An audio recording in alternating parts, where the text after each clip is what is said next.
Welcome to Wake County Public Schools ASCA National Model. Today we will discuss annual agreements. The annual agreement allows the administrator and the counselor to specify the school counseling program's organization and focus. The formal discussion about annual goals and specific responsibilities is a great opportunity to advocate for the school counseling program and show how you support your school's school improvement plan. The annual agreement meeting should take place in the first 2 months of school. This is also the time frame when initial PDPs occur. Consider asking if you can discuss your annual agreement at the initial PDP meeting. If your counseling team has multiple counselors, one annual agreement per counselor is needed. The annual agreement should reflect the unique work for which each counselor is responsible. Each counselor can have a separate meeting with the administrator, for instance, during the initial PDP meeting, or the counseling department can meet with the administrator as a team. The meeting with your administrator is the most important part of the annual agreement process. Without this two-way discussion of the school counseling program, gaining buy-in and support of the program's goals and organization, the annual agreement is just a form. Some sections of the agreement will be the same for all counselors in your department: vision, mission, and program goals. The program goals are included for all counselors, even if the goal focuses on an area that the counselor typically does not support. The program goals are the focus of your entire program, and all counselors are a part of choosing the goal, supporting the activities, and collecting data. Use of time may vary depending on the work of each counselor and in each building. Think about a typical week. Make sure that your direct services equal 80% of your time as required by North Carolina law.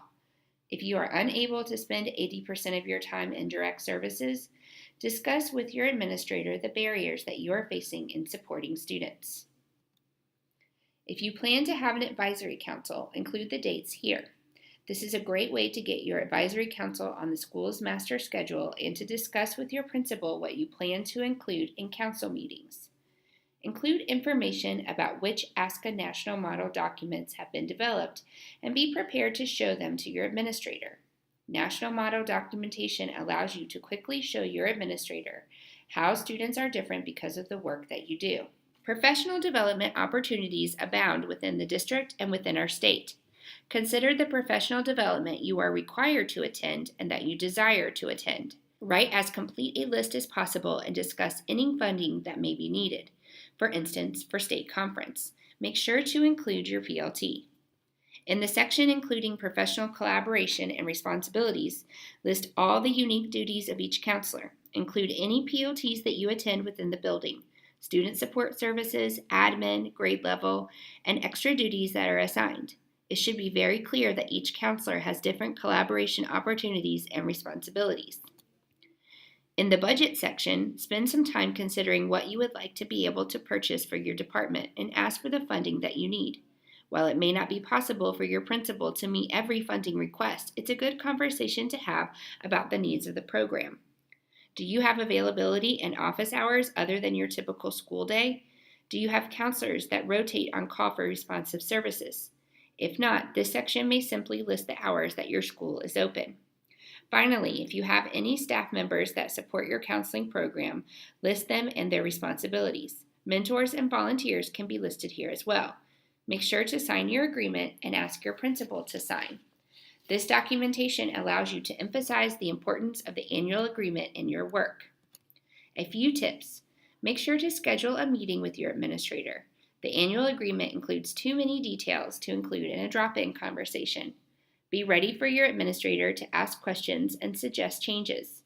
Be prepared for a discussion of the program goals and organization of your counseling program. Be reasonable about what is doable for you. Over-promising and under-delivering is unprofessional and will result in your administrator lacking confidence in your skills. Understand that the annual agreement doesn't mean that you will not have fair share responsibilities within your building. Use the annual agreement as a tool to discuss what you can do and not what you can't do. Thanks for joining us today. If you have any questions, please let us know.